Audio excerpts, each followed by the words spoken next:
Speaksies.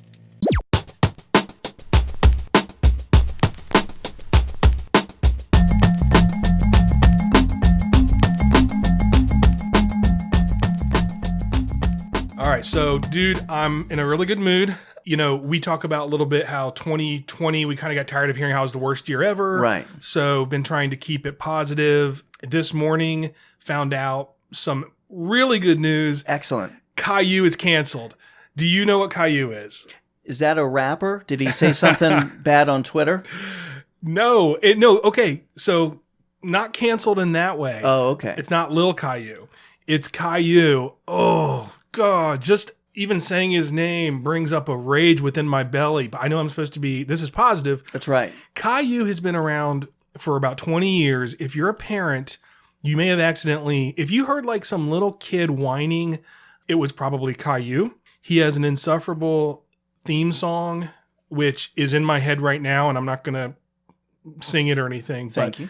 But anyway, it's about this kid, this bald kid. He's like a knockoff Charlie Brown. Okay. You may have seen him. The image is starting to click with me. Yeah, just this bald kid. And it is weird because he's not a baby. He can talk. He's like walking around, but he's super bald.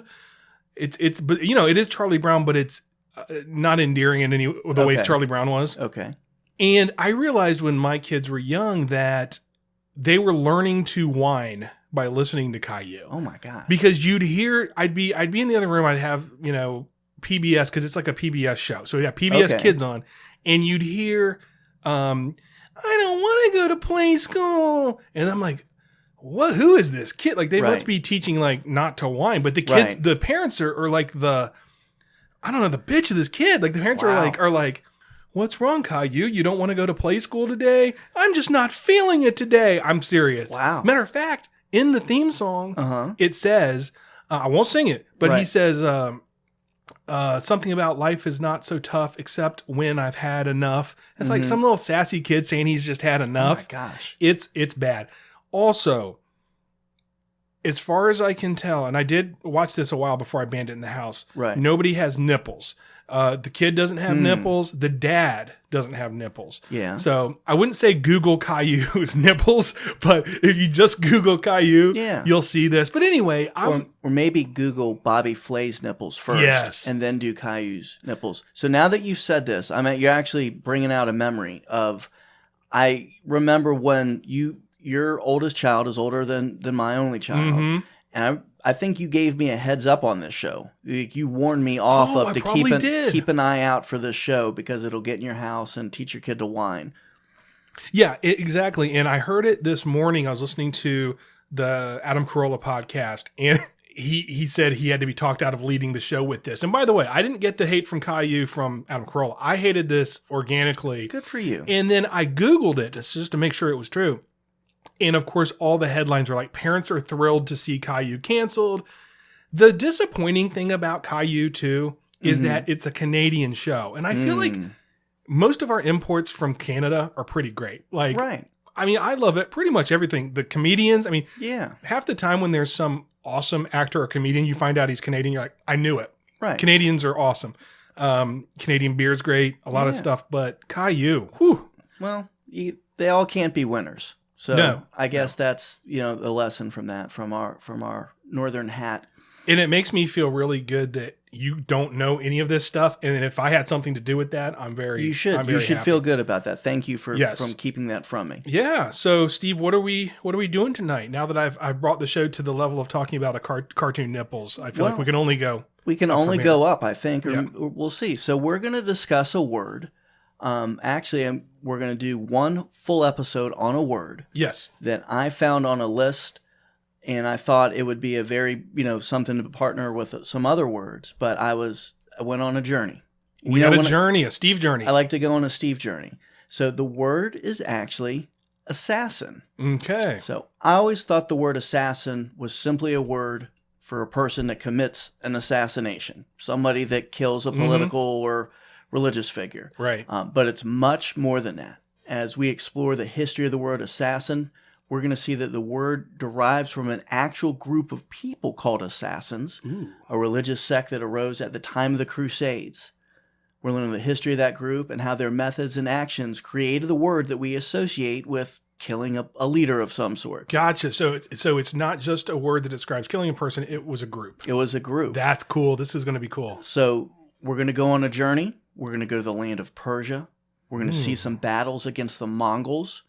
We're going to learn about the juice drink Snapple, a fictional martial art from Korea, William Shakespeare, and perhaps most importantly, the fact I don't want to leave out, one of the things that's great about Assassins is the word ass is in it twice. Yes, it is. 7th grade Steve would feel bad if he didn't call that out. I've been thinking about it since you said the word. Yeah. So. And it's how I remember how to spell it too. Yeah. So a little hint for all our listeners who maybe didn't learn how to spell on Caillou. They can learn from this. Yeah. So to keep us going, we're going to start out not just at any dictionary. We're starting out at the OED. Ooh, okay, good. I was getting tired of Merriam-Webster. Well, Merriam-Webster, we'll give them credit for at least being free. This was one of those OED articles I somehow found, slipped through the paywall. That's the best. Usually I get the first, little bit of it, and then it starts getting real good, and I'm like, $1.99. Yeah, and even though that we, do have a podcast that focuses on the history of words and phrases, I don't feel like paying the OED subscription. They'll be okay. That Disney bundle saved me some money, but not that much. Right. So starting with the OED, I'm going to start with the second definition. By the way, thank you for picking up this coffee on the way over here. Appreciate that. You're welcome. Yeah, I mean, for the cost of a cup of coffee, we could have the OED subscription. Actually, I think it's pretty steep. Oh. We're talking Netflix or HBO Max. Okay. Yeah. Well, thanks for the coffee anyway. You're welcome. And if anyone wants to help us subscribe to the OED, become a Speaksies supporter at patreon.com/Speaksies. For the cost of about 3 or 4 cups of coffee, you can put us on the OED. OED. So going back to the OED, they give 2 definitions. I'm going to go with the second one first. The second definition is a person who murders another, especially a prominent public figure, in a planned attack, typically with a political or ideological motive. Also, more generally, a hired or professional killer. Like Jason Bourne. Yeah, but that's definition number 2. So. Oh, yeah, you did say that's number 2. That's right. So this is definition number 1. Bring it. Reading from the OED. Offensive, period. Usually with a capital initial. A member of the Nizari sect of the Ismaili branch of Islam, which was founded by Hassan-i-Sabbah in the late 11th century, and was renowned for murdering political and religious adversaries. So a few weeks ago, we did some terms that have some negative racial connotations to them, and we did some denunciations leading up to that to cover ourselves. And, I think we would be remiss if we ignored the jihad in the room. Yeah. Of when you think of people who hold grudges or get offended easily, the religion of peace is way up there. But I'm fairly confident, as long as we don't say anything like, we should be fine. So as long as I don't say anything like that, we'll be good. Yeah, don't say that. Continuing, going to enemonline.com, and their definition, listed as originating in the 1530s via medieval French and Italian, the word assassini, from the Arabic hashishin, an Arabic nickname for the Nizari Ismaili sect in the Middle East during the Crusades, plural of hashishavi, from the source of hashish. Dude, you just nailed that pronunciation. Good job. Probably. No, you killed it. They were a fanatical Muslim sect in the mountains of Lebanon at the time of the Crusades, under the leadership of the Old Man of the Mountains. In Western European minds, they had a reputation for murdering opposing leaders after intoxicating themselves by eating hashish. But there is no evidence that the medieval Ismailis used hashish. So that gets to one of the reasons why that this is the number 1 definition is listed as offensive. Offensive, right. That the rumors of them taking drugs and hashish to get in the mood to murder people seems to be more of an embellishment, and we'll get later so where that comes from. Wait a minute. We don't want to offend the descendants of these murdering tribes of... This isn't to protect ourselves. This is when people were denigrating it back in the day. I know, but I'm just laughing about the fact that, well, maybe I didn't know that, but I just mean, it's like these guys are murdering people that were led by an old man in the mountains or whatever. Right. But we did not smoke hashish before we murdered people, because it's almost better if it's like, hey, we were all messed up. Like, right. Well, it kind of gets to some of the mythology you're going to see around this group, and after they're skilled. I mean, they were so good at being assassins that the name sticks. Mm-hmm. But again, also, as we talked about, Muslims are like the Alabama Crimson Tide of holding grudges. So I could see why that comes, hashtag Roll Jihad. So for some more facts about who the assassins were, we go to ancient.eu. The assassins were Nizrali Ismailis, a group of Shiite Muslims who were powerful in Persian Syria from the 11th century until their defeat at the hands of the Mongols in the mid-13th century. It's a good 200-year plus run. It's a good run, and it's like there's no shame in losing to the Mongols. Everybody lost at one point or another to the Mongols. I think. It is. It's like when you play Clemson or something like that. You're gonna, you want to hang in there. Yep. But again, we are talking about the Crimson Tide of the Middle East. I know. Here. I was thinking it too. So the group became known as assassins by their enemies in reference to their use of hashish, with assassin being a corruption of the term for hashish. So the name continues to stick today, as also Nizari Ismailis still exist today. So they got that going for them. I bet they're much tamer now, right? It's probably like the Masons or something. Well, we'll find out. Ooh. If they get this, we'll know. Oh, right. Yeah, if they listen to this. We do get downloads in the Middle East, by the way. Very good. Nothing bad can come from that. No. Continuing from ancient.eu, the assassins did not enjoy great military strength, so their strategy of targeting specific and powerful opponents was a good one. Yeah. The weapon of choice for assassination was almost always the knife, and the missions were usually carried out by a small team, sometimes in disguise as beggars, ascetics, or monks. It's pretty cool. By the way, the monk, the whole idea of like the fighter monk, is pretty sweet. It is, and it's almost like kind of Middle Eastern ninjas. You see the same sort of like thing. Yeah. And I think too, not to harp on it too much with the hashish, but I could see like this just kind of legend of these guys that like float in and out and you can't catch them. Right. Yeah, just like the ninjas.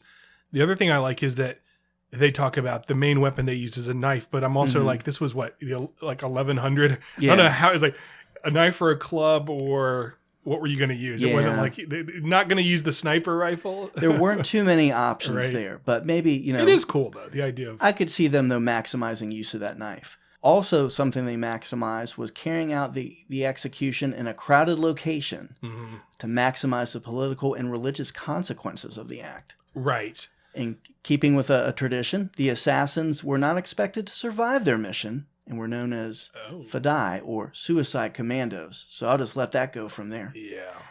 So to the old man of the mountain, it was a term that I've actually heard before. I've never heard it in context of this, but where does that come from? It comes from Marco Polo. So he helped popularize assassins and also the legends that go with it in his travels, an account of his adventures across Asia. And quoting from that, the old man was called in their language Aladdin. In a beautiful valley enclosed between two lofty mountains, he had formed a luxurious garden stormed with every delicious fruit and every fragrant shrub that could be procured.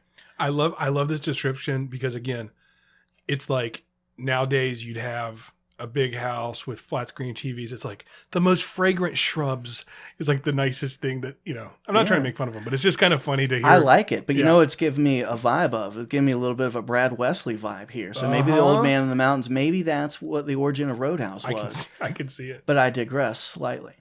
So why were they so loyal to the old man in the mountain?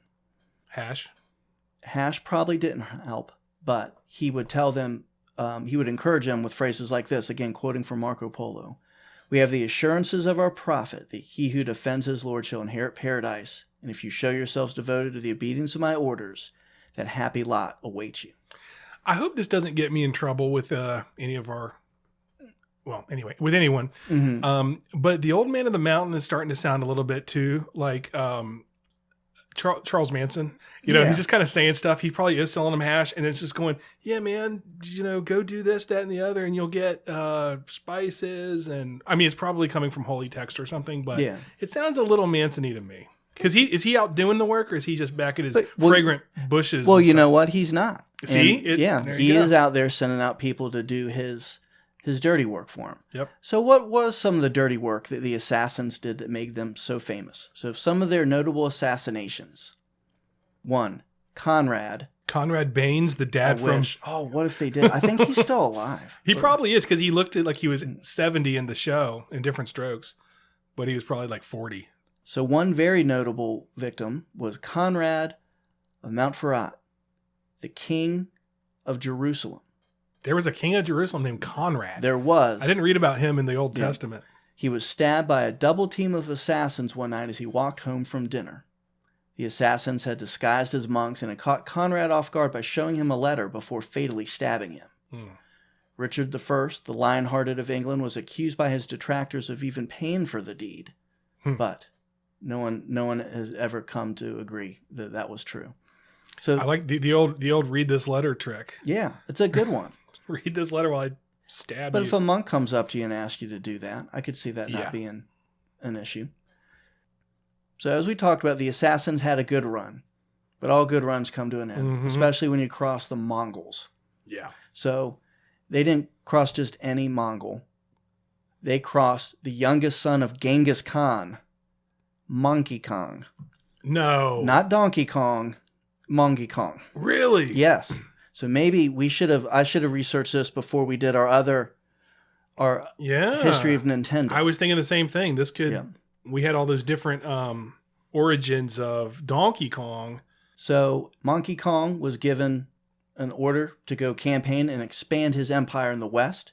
He did so with great success, and on the way he defeated the assassins in 1256 by taking their previously thought impregnable castles one by one. The assassins had made one big mistake, and they did one of their infamous hits on a Mongol commander, and that didn't go over so well with the Mongols. Yeah. It might work to intimidate some other people. Yeah.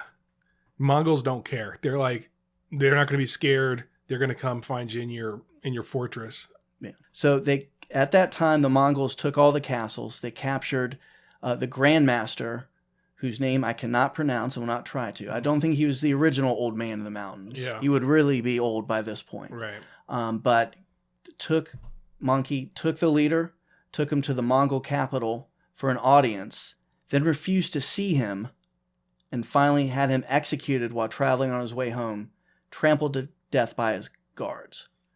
So this was one of those special deaths they gave you to, first we're going to be rude to you, and then we're going to step all over you. Well, I don't know if you've ever listened to any of Dan Carlin's Hardcore History. He has one called King of Kings, and it's all about like the old Persians and biblical time stuff. And like they did this all the time. They would do things like this where, well, part of it is they don't know whether some of it is embellished by the lack of written record. But by the time the written record would come, there'd always be this thing of like they humiliated the guy, or like they killed the family in front of him and then made him walk up. There's all these really diabolical deaths. But it does sound like they took it up a notch. They're like, oh, you like to instill fear in people by doing this type of stuff, making a display. Like, okay, we're the Mongols. Yeah. We're going to kick it up a notch and we're going to do it and do it better. Yep. So, insult you and then kill you on the way home. It's good to see the power of competition there. Try to one up each other. Yeah. Some friendly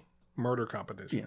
Looking back at the legacy of the assassins, medieval assassins may be long gone, but again, Nizari Ismailis continue as a branch of Shiite Islam. Their current leader, or Imam, is named Prince Shah Karim al-Husseini. Many of the Ismaili ruined castles can still be seen if you're keen enough to go out there and explore in that area to find them. That'd be pretty cool. And the sect has also gained a whole new level of awareness thanks to the 2007 video game Assassin's Creed and its various sequels, which are loosely based on Nizari Ismailis. Well, I have never played Assassin's Creed, but I will tell you, I feel kind of conflicted about this because as video games get more realistic, it feels more like you're actually doing something wrong. I remember the first time where it was like, this is really messed up was Grand Theft Auto. You remember that? Yeah. Back when that came out, it was like, oh, this is jacked up. But I love playing Skyrim, and there's basically you get into this mode where you can be part of the Dark Brotherhood, and you're an assassin, and it is just so fun and satisfying. You get your bow and arrow or your knife or whatever it is, and you're going all over the world finding targets and killing them. And it's wrong. Killing is wrong, but it feels so right when you do it on a video game. It's pretty satisfying to just get a arrow right through some target, and you don't even know who you're killing half the time. But anyway, now I'm starting to tell myself how much I enjoy this. But so now we know where the word assassin came from. Yep. But how did it get into the English lexicon?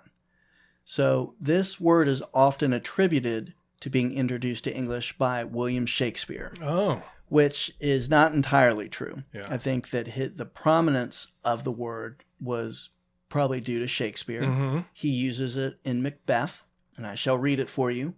If it were done when 'tis done, then 'twere well it be done quickly, if the assassination could trammel up the consequence and catch with his surcease success. We also see why I'm not an actor or a Shakespearean performer. So where that term is used in Macbeth, part of the reason that people think it came from Shakespeare is due to Snapple. Okay, you got to explain this one. So do you remember Snapple? Yes. Snapple was a big deal in the 90s. They were like one of the first, like, it wasn't juice, it was classier than juice. Because I remember they had teas, but they also had, I think, different bottled juices. Yeah, Snapple hit this interesting intersection, like you said, of like, it was, you remember like back then you had Arizona Iced Tea kind of came out around that time, but I always thought Arizona Iced Tea was a little, I don't know, trashy. It wasn't that classy. Because it was prominently displayed at every 7-Eleven. Yeah. So that's probably, and it was like a 40 ounce of sweet tea or whatever, or tea with like botanical flavors and stuff. Never a big fan. You had, of course, your classic juice, and then you had, to me, which is the MVP, is Clearly Canadian. Thank you. Which I did find, by the way. I saw it the other day, too. Where did you see it at? World Market. That's where I saw it. Are you serious? Yeah, I'm not kidding. So that was my preferred when water wasn't good enough for me, but I really didn't want a soda. I wanted something in between with maybe a hint of fruit. Oh, Clearly Canadian. So I have some good 90s. Yes. But Snapple, well, what I remember about Snapple is that I feel like your dad was a Snapple fan. Is that weird? I talk about your dad a lot in this podcast, but no, I remember him. So. I think there was also a radio program he listened to frequently that promoted that, and I'll just leave it at that. Yeah. And that might have some influence on Snapple being around. What in the world did this have to do with Shakespeare? Well, I'll tell you. And we're going to go to our friends at Merriam-Webster. I kind of trashed them earlier. It's Sorry, okay. Guys. Listen, they're not the OED. They know that. Yeah. They also know that they're not clearly Canadian to... No, they're the Snapple. They're the Snapple of dictionaries. So in an article, words Shakespeare didn't invent, they point to this false information being out there to Snapple facts that were listed on the cap of Snapple beverages. Yeah, I remember those. So quoting from Merriam-Webster, quoting from the Snapple real fact listed on Merriam-Webster, real fact 807, Shakespeare invented the word assassination and bump. Okay, first of all, how do they get away with that? They just say that he invented the word assassination, and then they pair it with the word bump. Bump. So I did not follow up to see if bump was true, and maybe I was thinking I'd talk to Barry Popick about this, but he's definitely a clearly Canadian guy. I don't want to insult him I know. by bringing up that. So Merriam-Webster does point out, though, that the first time it was used in English was by Sir Thomas Smith in his letter to Dr. Wilson, where he writes, "But where all treason, conspiracy, insurrection, assassination, empoisonment, and utter destruction to the state is meant." And I did actually pronounce the word correctly, empoisonment. Empoisonment? Empoisonment. Oh, empoisonment. Okay. Yes. So we will look that up. It sounds like a fake word that Snapple made It does. It probably is from Sir Thomas Smith's letter to Snapple. So, okay, this guy, and I think we see this a lot where that's why Shakespeare comes up so much, is that he didn't necessarily, coin the word, but helped popularize it because he was Shakespeare. Because he's Shakespeare, and he's definitely they were Shakespeare. Oh, it sounds like They Walk Among Us for the future. So, how did the term assassin or assassination become in the lexicon? Help from Shakespeare. Yeah. However, he did not create the word. Okay. Despite what Snapple says. I really want to clear the Canadian right now. That's my big takeaway from this. Maybe they should be our next sponsor. I should have bought at least one the other day, but I was being cheap. All right, well, this is fascinating. So speaking of They Walk Among Us, our conspiracy theory segment, we're going to go ahead and jump into that right now. Conspiracy theories. Conspiracy theories. There's a secret society of the 5 wealthiest people in the world known as the Pentaverate. We know differently. And here's David Stern with the announcement. Pick, select Patrick Ewing. Who run everything in the world. I don't like them putting chemicals in the water that turn the friggin' frogs gay. The Queen, the Vatican, the Gettys, the Rothschilds, and Colonel Sanders before he went tits up. They walk among us. All right, so Steve, do you have a favorite Beatles album? I do have a favorite Beatles album. I would say it's actually the White Album, or I think it's correctly called The Beatles. The Beatles, yeah. Yeah, love it. That's one I listen to I probably listen to more than any other, just because of my kids. It's a good one to introduce your kids to the Beatles if you're that kind of guy that's like, my kids have to listen to the Beatles. We put on the White Album because it's got all different sorts of things. So the White Album is going to come up here. So what about favorite Beatle? Do you have a favorite Beatle? You know what? I don't necessarily have one. I can tell you who my least favorite Beatle is. Please. It's John Lennon. That the older I've become, the more I read about him, and the more I see him, I realize what a jackass he was. Yeah. And he does not seem to be a very pleasant person to be with. No. There's a documentary that will be coming out soon, directed by Peter Jackson. Oh, really? That has some footage of the Beatles that I've never seen. They showed a preview of it recently on Disney Plus. And I think it's called Get Back. It's during the Get Back recording sessions, and you see them there recording, and then for no reason, there's Yoko Ono just sitting there, and like I saw her, and I just, I think that sometimes people get a bad reputation and don't deserve it. She is not one of those people. You could just see her as the girlfriend in the way, has no business being there. Anyway, there's a reason that her name comes up whenever a band is going to break up or a partnership. Yeah, but John Lennon seems to be just a jerk. Yeah, I would agree. I mean, obviously, he's an amazing talent and everything, but I would actually agree with you. He is not my favorite either. He's down there. So my favorite, looking back, I love George Harrison. I like his solo stuff probably better than anyone else's. But I'm a big Paul McCartney guy. I mean, if you really look back at the Beatles and you look back at, the songwriting, I mean, Paul is just unbelievable. Some of my favorite songs, like Blackbird and Penny Lane, but I think my all-time favorite is a John song, Strawberry Fields Forever. But why am I talking about the Beatles? Well, we're doing our conspiracy theory segment, and there are a lot of conspiracy theories that revolve around the Beatles. There's, Satanism, there's drug stuff, you know. I was listening to Sgt. Pepper's, and the music gets a little funky, and there they definitely were playing around with stuff. And I think we'll hear in a minute, they kind of have a history of playing with their audience a little bit. But yeah, so Paul's my favorite, and I've always sort of heard of this conspiracy theory that Paul was actually dead and replaced. And so I thought we'd dive into this one. Nobody really knows exactly how the theory started. The first time it appears in print is in the February 1967 issue of the Beatles Book Monthly. And there was just a paragraph, and the paragraph just says, Paul isn't dead, basically. So despite any rumors you may have seen, Paul's not dead. It's like 2 or 3 sentences. Right. This is in 1967. Then you don't really hear anything else about it until 1969. So what happened was there's a guy named Fred Laber who was a student at the University of Michigan, and he heard a radio program, and there was a DJ from Detroit, and he's playing Beatles songs, and he's taking phone calls. And during this program, he starts taking all these calls from listeners who start talking about why they think Paul is dead.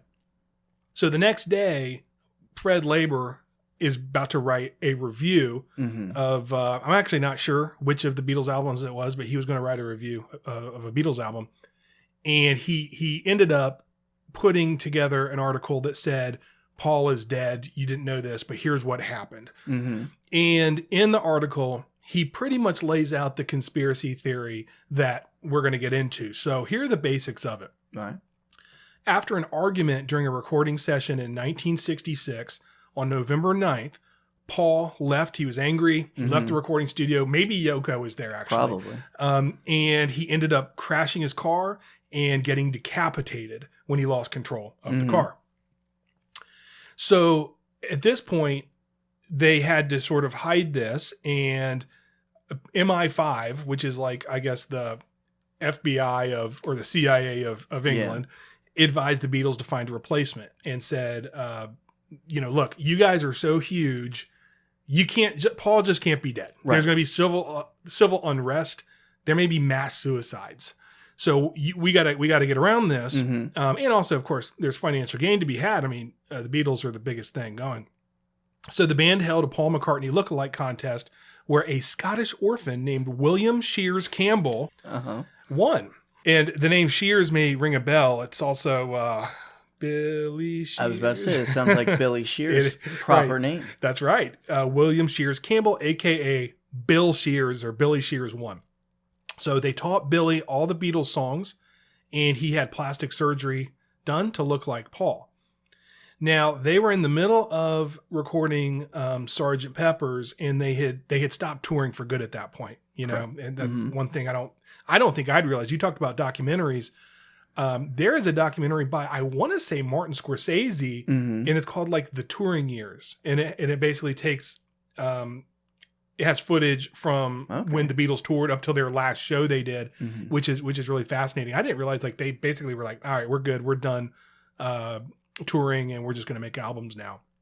Or also crazy when you look to see all the Beatles albums were like created in like 3 years or something, or less. It might be it's crazy, just crazy. So getting back to the conspiracy theory, they're recording Sgt. Pepper's Lonely Hearts Club Band, the album.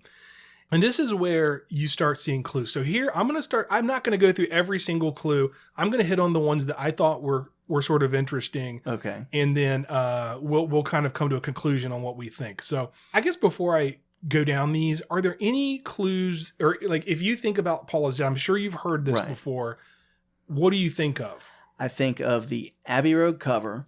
And I think that there were some songs where like references to Paul being dead were hidden, like played backwards, or some sort of like cryptic side quote during the middle of a song. Right.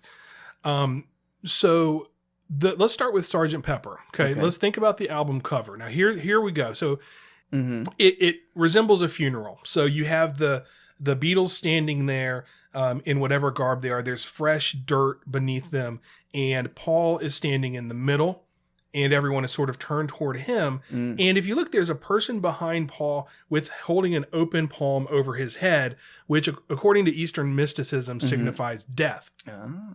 May have something to do with assassins marking their... It could be. I don't know if that's really Eastern. Actually, it's not. But anyway, if you also look, Paul is the only member with a black instrument, which of course black signifies death.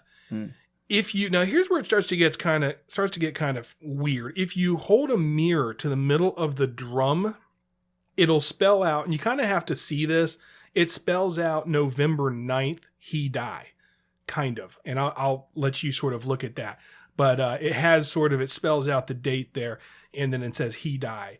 At the bottom of the cover, like I mentioned, it looks like a freshly dug grave, and there's a left-handed guitar underneath, what clearly looks like the shape of a left-handed guitar. Paul's the only lefty in the band, so that would have to be his. And if you look at the flowers in the dirt, they look like they spell out Paul with a question mark. So the idea here, by the way, is why would they do this? Yeah.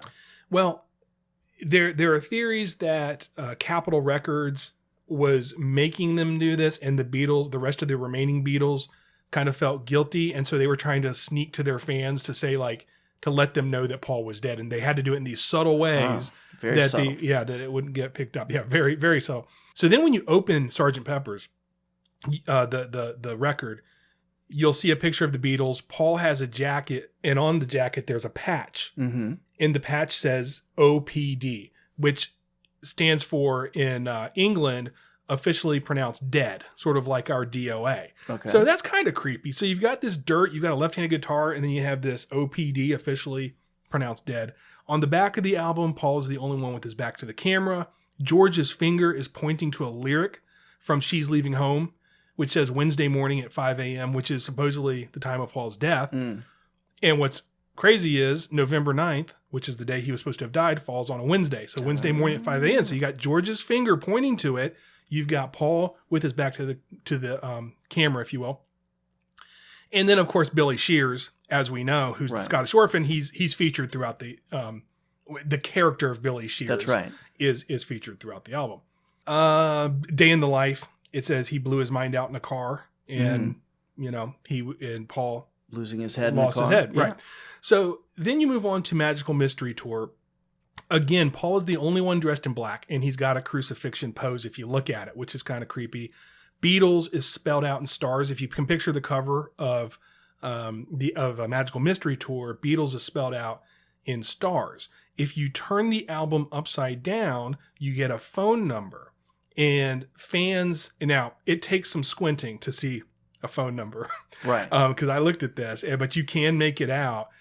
And according to fans, they called that number, and they would either get a cryptic message if they called at 5 a.m. on Wednesday morning, or you'd actually get Billy Shears would actually pick up the phone. Lots and lots of clues in the booklet for Magical Mystery Tour, which I won't go into them all, but there's a lot of hands over Paul's head in different pictures going back to this Eastern mysticism. And then the phrase, I was, is in front of him in a picture. So it's all these little subtle, very subtle clues, as you said.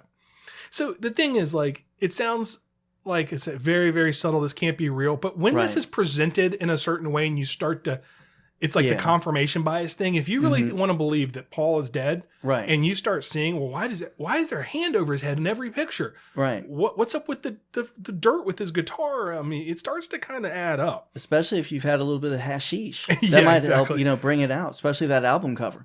Exactly. So a couple more here. If you listen to, going back to Magical Mystery Tour, one other picture is all the Beatles. There's a photo of all the Beatles that have suits on and ties with boutonnieres. It looks like they're at a wedding. The other three Beatles have red flowers. Paul has a black flower. I mean, again, it is kind of weird. You're like, what is up? Are they purposefully trying to make people think this? If you listen to I Am the Walrus, now here's where the backmasking comes in. Okay. The first one is when you listen to I Am the Walrus, there's a point in the song where there's just a bunch of different sounds and voices buried in the mix. And actually, I apologize. Well, this part isn't backwards. You can hear, speaking of Shakespeare, there's a recitation of the death of Oswald from King Lear. If you then play that backwards, you can hear Paul is dead. Ha ha. Which I'm going to play right now.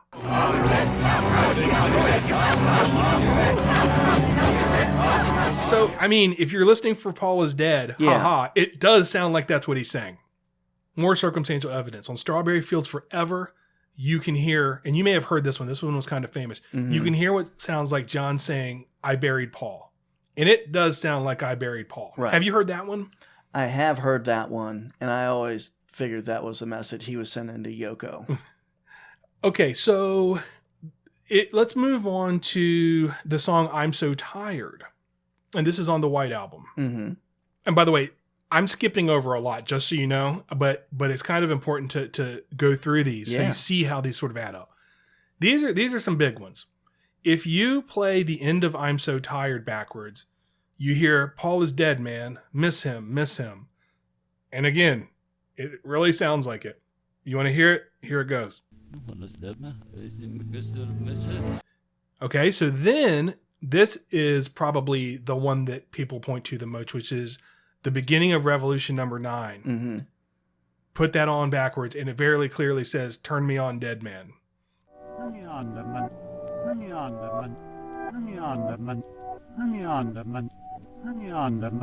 Okay, I'm going to skip over a couple, and we're going to go to Abbey Road. Cover of Abbey Road. This is the one that I had also heard about. The guys look like they're walking away from a cemetery. John's leading the procession. He's dressed in white, and he kind of has a Christ-like look to him, which is not by accident. Right. Going back to your love of John. Ringo's wearing all black, like he's an undertaker. Then Paul, who's out of step with the rest of them and barefoot, is carrying a cigarette with his right hand, but we know the real Paul is a lefty, so that's weird. And the fact that he's not wearing his shoes, and if you go through a lot of pictures, he's very rarely wearing shoes, which I don't know. They say maybe signifies a corpse or something. There's some signal there. Right. Obviously a stretch. And then I will laugh at this because as I was reading this, they said, and then George is wearing denim, which means he's the gravedigger. Apparently, that's what gravediggers wear. Yeah. But here's the one that actually does make you pause, which is there's a license plate. If you look at the cover of Abbey Road and you see the license plate, there's a Volkswagen Beetle and it says 28IF, so 28 if. What this signifies is that Paul would be 28 if he were still alive, and the math does add up. So 28 if, he would be 28 if he was alive. So, okay, how was Paul taking all this, right? So initially, Paul was like, ignored it. This is going to just, he's freaking Paul McCartney in the Beatles. He's got other stuff to do. Yeah, it's like, he's not going to pay as much attention to him, but it just gets more and more nagging. And the press is, of course, all over this. So he doesn't like the fact that like the press is trying to like get even more pictures of him than normal. They're not flattering. And he says, let me just go on the record with Life magazine. And so he went on the record with Life magazine, did a big article. The cover is he and his wife and kid. And it's like really establishing, I'm not dead. I'm here. I mean, that wasn't the whole point of the article, but it was a part of it. This thing had like steamrolled sort of. And so the wild thing about that is even that wasn't enough to make conspiracy theorists go, Paul's alive. Because if you pick up, I'm feeling nuts as I say all this. If you pick up the magazine and you hold it to the light, the other side of the first page is a Mercury car ad. And the Mercury car is going right through Paul's head. So it's like, even then they're like, no, it's still, it's somehow they got together. They're telling us that Paul really is dead. So why was this conspiracy so powerful? I think it's because Capitol Records really wanted to play into this as well. And this is all, I don't know this, they deny it. But one of the things that kind of makes sense is people got really curious about this. People would play the records backwards. It would destroy the record and they'd have to buy a new one. So it did drive up sales. It drove up curiosity.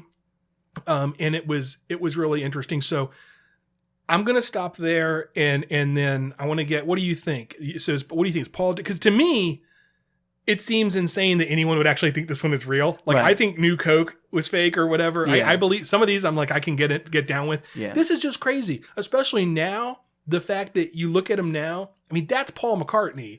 Like, could anybody still believe this? There were not plastic surgeons in that day. Exactly. That could pull something off, especially with a man as handsome and good looking. And the guy's still got it going on. And given the talent of Paul McCartney, by the way. Exactly. And no Scottish accent. He was a Scottish. Or maybe that Billy Shears is just a master. Maybe maybe he's an assassin. Maybe he killed him and replaced him. No, I've never thought this could even be plausible. I agree with what you were saying that once it's probably got out, I think a smart record company would go, you know what, Paul, take your shoes off on this shoot, and we're gonna put a 28 if to kind of keep that going on a little bit more. It reminds me of a story when Alice Cooper performed when his band just started out, and they accidentally destroyed they threw a chicken up on stage and ended up being torn up by the crowd. And of course that blossomed into Alice Cooper, ate a chicken live on stage. And he's like, great. And Frank Zappa told him, don't say anything. Basically let that rumor get out there. That's great. And I think mythos kind of runs with things, especially in a pre-internet, you're getting Life magazine to prove that you're alive age. Right. Well, do you remember records just kind of staring at we're old enough to remember records when we were kids. And you just sort of would stare at those pictures. Right. Because it was, what else are you going to do?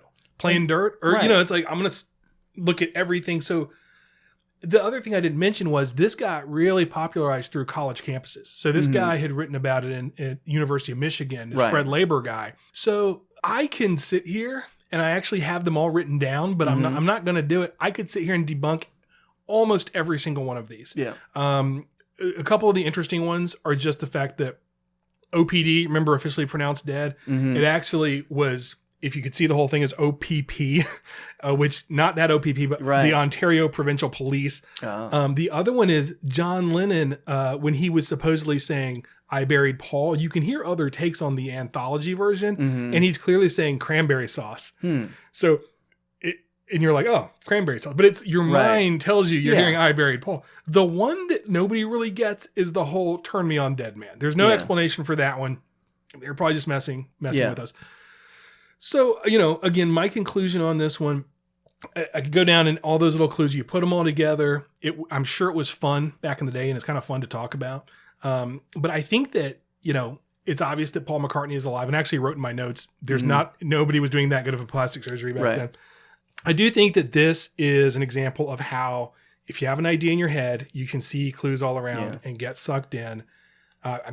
Some of the other ones we talked about, it's the same with QAnon or something like that. It's like, oh God, it's all fitting together, but it's nothing really there. But I tell you, this one has legs because as you mentioned this to me, it reminded me of a story my wife told me that within the last few years, she was at a chiropractor who, as he was doing his back cracking, was having a conversation with someone else and discussed how he believed fake Paul was still there. This was just kind of like a thing. I can't believe that. Really? Well, I can't. Well, it's a chiropractor, so I guess I can believe that. And, sometimes people will, despite facts that are in their face, people will believe what they want to believe and find stupid people to tell them things and to listen to them. I guess because this one is just so not true, but I think the legacy of this one, though, is backmasking or backward record playing. Right. So much more to get into on that. Maybe we'll do that in another episode of They Walk Among Us. They Walk Among Us. So one of the other big reasons I wanted to discuss Assassination is it gives me an excuse to discuss one of my favorite book series of all time. Oh. So, we have discussed Shakespeare earlier. This is not Shakespeare, but is actually a book series that I got into a few years ago and just devoured. A book series called The Destroyer that in the mid-'80s was made into a movie called Remo Williams, The Adventure Begins. So so this was a movie I saw as a kid and I liked it. And as by the grandiose title of The Adventure Begins, you'd expect that there would be more adventures afterwards. So the movie did not, I seem to enjoy it more than most people did.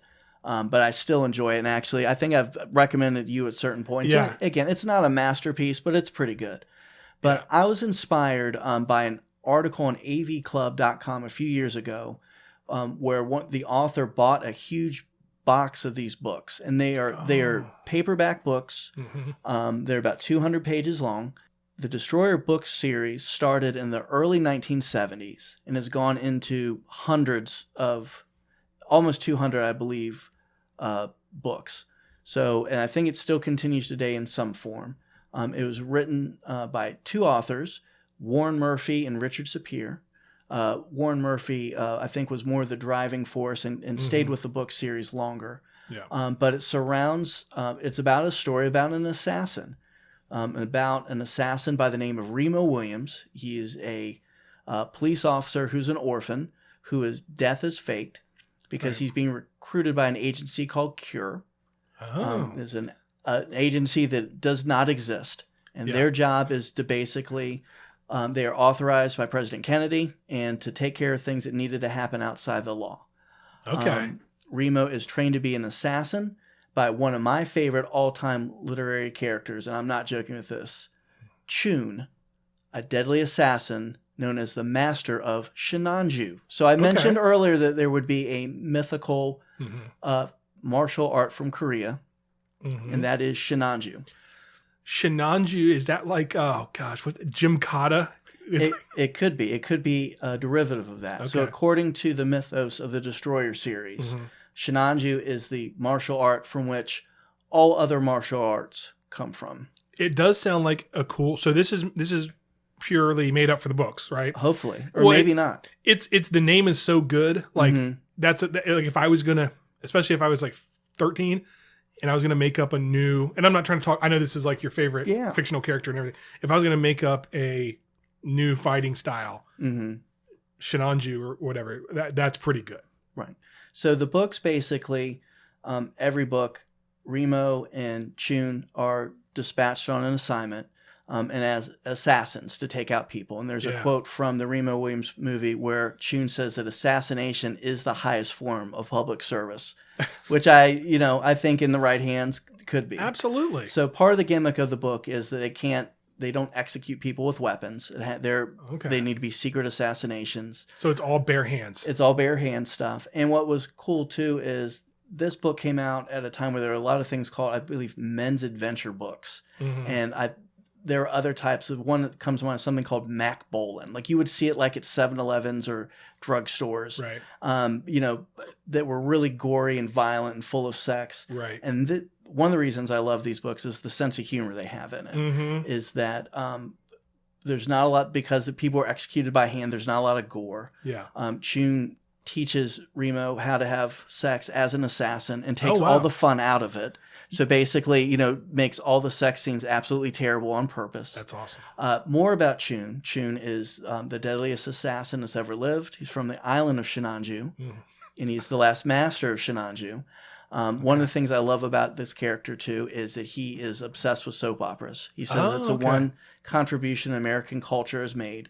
That's good. And during the series, he actually meets his idol, Rad Rex, at one point. And Chun also is one of Rad Rex is one of the most racist characters that has ever been written into a book. Oh. And not he being a racist depiction. Yeah. He is racist. Oh. And it's one of the funny things about the book is that Chun despises absolutely everyone and everything. And it's an incredibly politically incorrect book. Okay. To give a little hint of Chun's thoughts on things. He was describing in one book when God created man. Mm-hmm. And I'll skip what he says about white people and black people and get to, and again, I'm quoting here, when God created the yellow man. Mm. Quoting from Chun. And then to this man in whom he was pleased, he gave a mind. To the Chinese, he gave lust and dishonesty. Oh, to the Japanese, he gave arrogance and greed. To the Koreans, he gave honesty, courage, integrity, discipline, beauty of thought, heart, and wisdom. Okay, so he's Korean then. Yes, he is Korean.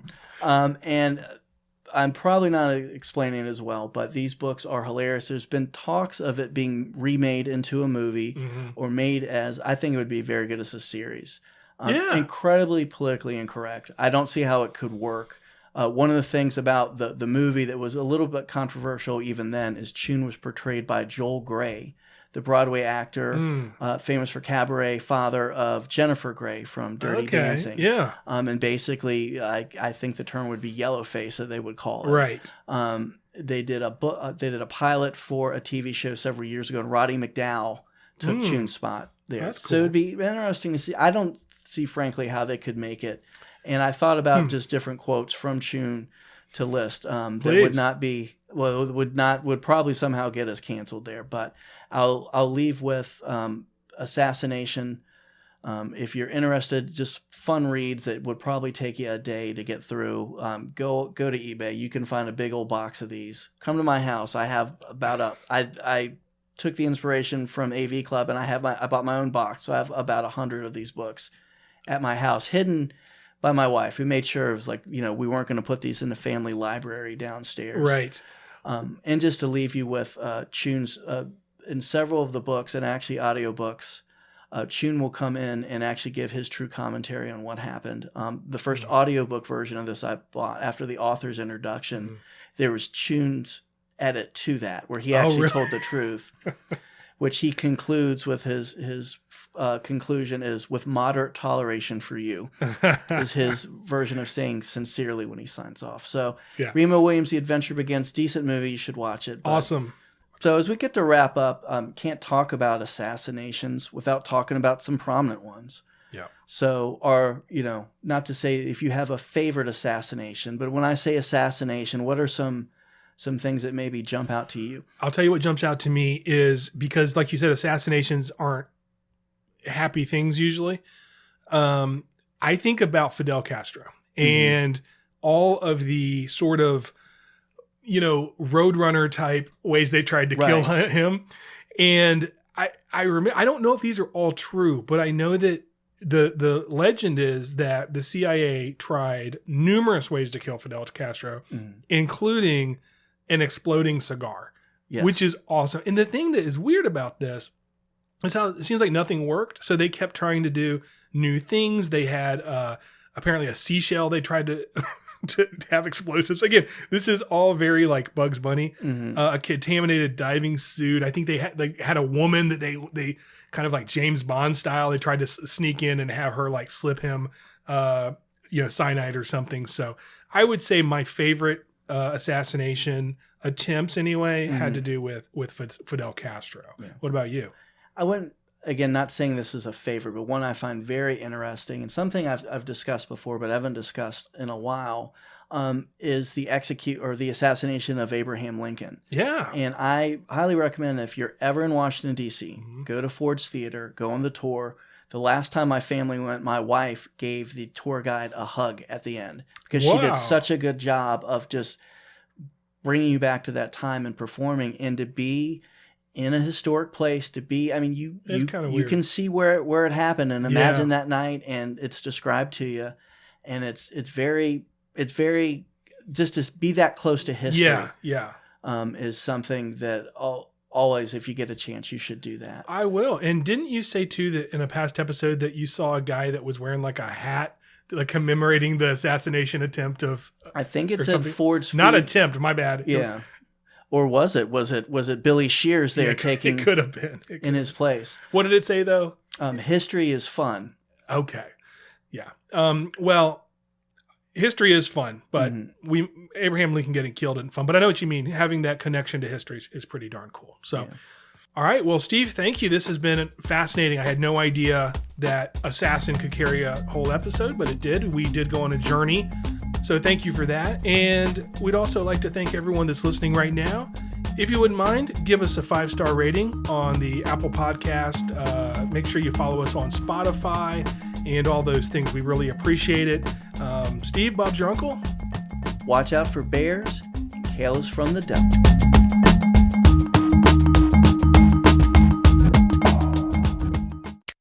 Speaksies.